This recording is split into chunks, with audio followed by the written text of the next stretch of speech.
समृद्धि र शान्तिको अभियान हिमालय टेलिभिजन केवल तपाईहरुको लागि प्रस्तुत गरिरहेका छौं नेपाली चलचित्र सम्बन्धी रोचक र घोषक कार्यक्रम off the record. Off the रेकर्डमा हामी नेपाली चलचित्र सम्बन्धी ती सामग्रीहरू पस्कन्छौं जो रमाइलोको साथै रोचक र घोषक हुने गर्दछ। केही तितो अनि केही मिठो पनि, दुवै स्वाद हामी एउटै कार्यक्रम मार्फत पेश गरिरहेका छौं। यसका साथै चलचित्र क्षेत्रमा हुने गरेका नकारात्मक पक्षप्रति खबरदारी गर्नु पनि यस कार्यक्रमको मुख्य ध्येय हो भन्ने कुरा सबैमा निवेदन गर्न चाहन्छौं। यसका लागि निरन्तर तपाईहरुबाट सकारात्मक प्रतिक्रिया र साथ हामीले पाइरहेका छौं, पाउने आशमा छौं। आगामी दिनमा पनि यस्तै साथ र समर्थनका लागि अनुरोध गर्दै अब पुनः जोडौं नायिका रेजिना उप्रेतीको विदेश जाने तयारीको एउटा प्रसंग। यसपालि भने सो समाचारले पुष्टि हुने सम्भावनाको संकेत गरिसकेको छ।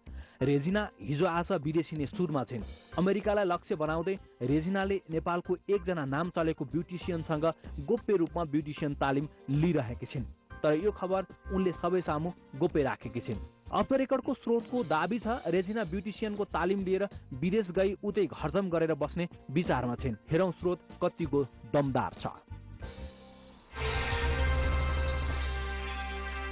नेपाली चलचित्रले व्यापार गर्न नसकेपछि यो क्षेत्र आकुल व्याकुल हुन थालेको छ। नाम चलेका कलाकार, प्राविधिक तथा निर्देशकदेखि नयाँ प्रयोगका चलचित्रले पनि व्यापार गर्न नसकेपछि सिङ्गो नेपाली चलचित्र क्षेत्रमै निराश बढारिएको छ। यस्तो भूतले खाना खाने समयको संज्ञा पाएको समयमा पनि केही सञ्चारकर्मी चलचित्र निर्देशनको फाँटमा उत्रिएका छन्। नेपाली चलचित्रलाई नजिकबाट निहालिरहेका सञ्चारकर्मी स्वयं नै निर्देशक बनेर मैदानमा उत्रिएपछि चलचित्रको काँचुरी फेरिएला कि भनेर आशा पनि गरिएको छ। तर यसको कास्टिङमै तितोको अनुभव पनि गरिएको छ। प्रसंग हो राजधानीका पत्रकार डब्बु छेत्रीको निर्देशनमा निर्माणाधीन चलचित्र राहदानीको।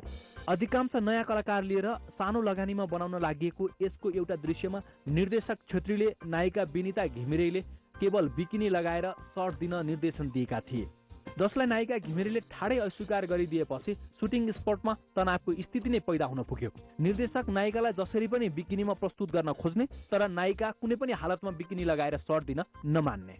2 घण्टासम्म यही विषयमा तनाव भएपछि अन्ततः चलचित्रका निर्माता लक्ष्मी किशोर ढकालले हस्तक्षेप गरेरै आफूले वैकल्पिक उपाय लगाई सुटिङ सुचारू गराए। अचम्म के भने पत्रकार नै अहिलेका चलचित्रमा देखिने यौन उत्तेजक दृश्य अनि नायिकाका पहिरनलाई लिएर आलोचना गर्ने, फेरि तिनै पत्रकारले बनाएको चलचित्रमा यस्तै दृश्यलाई लिएर नायिकासँग विवाद भएर घण्टौंसम्म सुटिङ नै स्थगित हुने।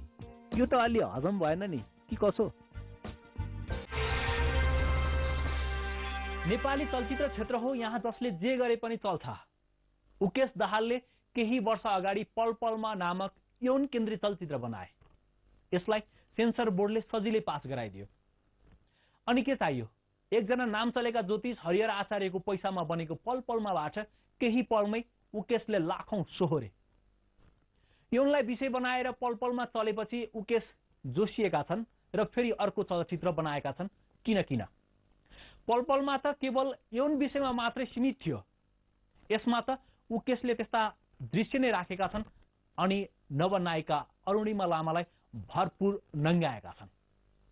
अरुणिमा नयाँ नायिका भएकै कारण उकेशले यसको फाइदा उठाउँदै उनलाई नै पूर्णतः नग्न रूपमा चलचित्रमा कैद गरेका छन्। युगान्तकारी प्रेम कथाको संज्ञा दिएको किनमा अरुणिमाले भने आफूलाई चलचित्रमा गलत रूपमा प्रयोग गरिएकोमा आपत्ति जनाएकी छिन्। लामाले चलचित्रको प्रचार प्रसारबाटै आफूलाई टाढा राखेकी छिन्। उनले मुख्य नायिका अरुणे भएर पनि आफूलाई केवल नग्नताका कारण प्रचार प्रसारमा ल्याइएकोमा अरुणिमाले आपत्ति जनाएकी छिन्। तर अलग अलग रूपमा नायिका र निर्देशकको अभिव्यक्ति सुन्दा लाग्छ कि यस बारेमा जति पनि विवाद भइरहेका छन् दुवैको सरसल्लाहमा भइरहेको छ। अबको नेपाली चलचित्र पनि यस्तो सस्तो पब्लिसिटी स्टन्टले चल्छ र यो प्रश्न बनेको छ अहिले नेपाली चलचित्र क्षेत्रको बजारमा।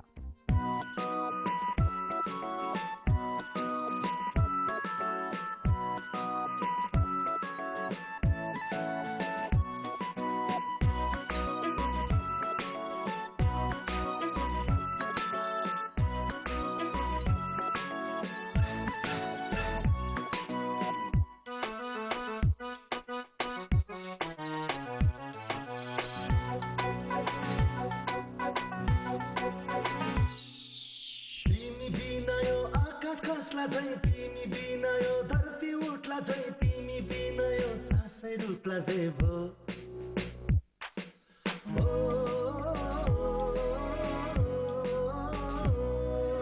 तिमी बिना यो आकाश खासला चाहिँ तिमी बिना यो धरती उठ्ला चाहिँ तिमी बिना यो सासै रुख्ला चाहिँ भो तिमी बिना यो जीवन अधुरो तिमी बिना यो जीवन अधुरो तिमी बिना यो जीवन अपुरो भो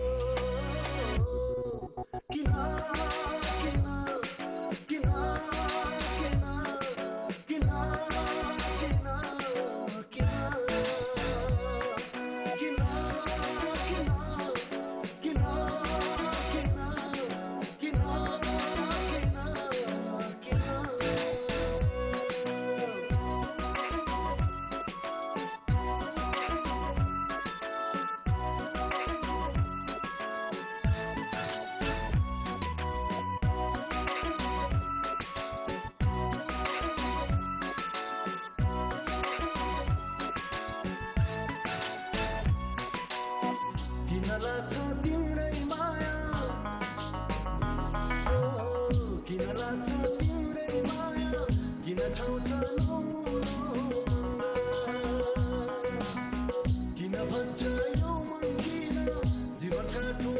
अफ द रेकर्डको लागि आजको कार्यक्रमको निर्धारित समय पूरा भइसकेको छ।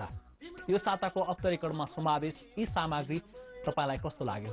सल्लाह, सुझाव र प्रतिक्रिया जनाइरहनुहोला।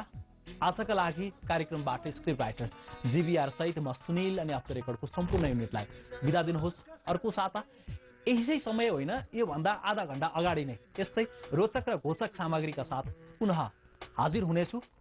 समाचार र अन्य मनोरञ्जनात्मक सामग्रीका लागि हेर्दै रहनुहोला हिमालय टेलिभिजन। तपाईको समय शुभ बितोस्। नमस्ते।